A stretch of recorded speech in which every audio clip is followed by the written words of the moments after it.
ముఖ్యంగా రాజకీయ పరంగా తెలంగాణ రాష్ట్రంలో ఏ మారుమూల గ్రామంలోని ఏ అవగాహన లేని ఒక వ్యక్తిని కలిసినా కూడా హైడ్రా విషయం చర్చిస్తూ ఉన్నారు. గ్రామ పంచాయతీ ఎక్కడైనా హైడ్రా విషయం చర్చిస్తూ ఉన్నారు.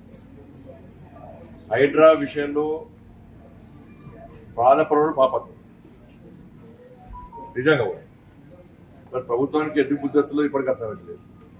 సోషల్ మీడియా ద్వారా ప్రత్యక్షంగా పరోక్షంగా ప్రజల నుంచి విమర్శలు వస్తున్నప్పుడు కూడా, ప్రజల నుంచి వ్యతిరేకత వస్తున్నప్పుడు కూడా ప్రభుత్వము అధికారులతో పత్రికా విలేకరుల సమావేశాలు పెట్టించి వార్నింగ్ హెచ్చరికలు జారీ చేసేటువంటి స్థాయికి దిగజాడం ఇంతకన్నా మూర్ఖత్వం ఇంకోటి కాదు. ప్రభుత్వ పరిస్థితి డామేజ్ కథ అంటే పరిస్థితి అనుకున్నది ఒకటి అయింది ఒకటి. మేము కూడా ఏదో ఉద్ధరిస్తారవచ్చు అని చెప్పి మేము కూడా మొదట భావించాం. మేము కూడా ఒక పెద్ద బిల్డింగ్ కొట్టి మిగతా కూడా ఒకటి ఇంద్రమ రాజ్యం అంటున్నాడు. మళ్ళా ఏమి ఇంద్రమ రాజ్యం? ఇలా ప్రజలు మీకు ఎందుకు ఓటేసారు? 6 గ్యారెంటీలు చూసి అరే ఇంద్రమ రాజ్యం చేస్తామని చెప్పి మీరు హామీ ఇస్తే ప్రజలు మీకు నమ్మి ఓటేసారు.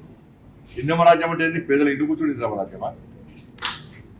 పేదల పట్టాలు ఇవ్వకపోవడం ఇంద్రమ రాజ్యమా? పేదలకు ఇండ్లు ఇవ్వకపోవడం ఇంద్రమ రాజ్యమా? రుణమాఫీ ఇస్తా అని చెప్పి రుణమాఫీ ఇవ్వకపోవడం ఇంద్రమ రాజ్యమా? లేకపోతే మహిళలకి 2,500 రూపాయలు స్కూటీ తులం బంగారం ఇస్తా అని చెప్పి ఇవ్వకపోవడం ఇంద్రమ రాజ్యమా? 2 లక్షల ఉద్యోగ ఖాళీలను భర్తీ చేస్తా అని చేయకపోవడం ఇంద్రమ రాజ్యమా?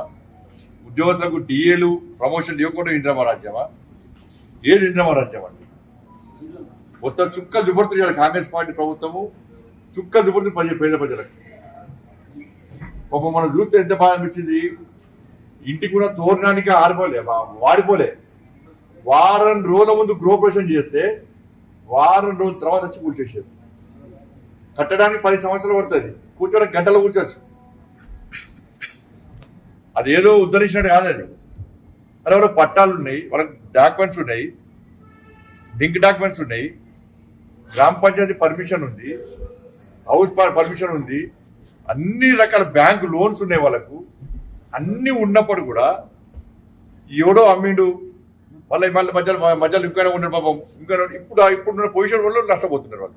వాళ్ళందరూ ఇప్పుడు ఉన్న వాళ్ళందరూ కష్టపడి ఏదో కూలీనాలు చేసుకోను, ప్రైవేట్ చిన్న ఉద్యోగాలు చేసుకోను, ఇక స్థిరపడదామని వచ్చిన తప్ప ఎవరు దాని పరిశ్రమలు ఇవ్వలేరు. దాని కిరాయికున్న కూడా రాత్రి చెప్పకుండా మొత్తం ఇల్లు కూల్చేస్తే వాళ్ళు ఏడుకోవాలి.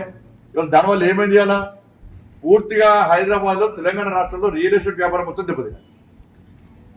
వేరే కంపెనీస్ ఇవి కూడా వచ్చే పరిస్థితి లేదు. ఇవాళ మొత్తం రియల్ ఎస్టేట్ వ్యాపారం మొత్తం దెబ్బతిన్నది.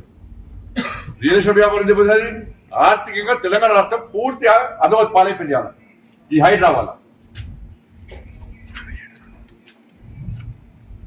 ఇంత వ్యతిరేకత వస్తే ప్రభుత్వం కూడా సమీక్షించుకోవాలి.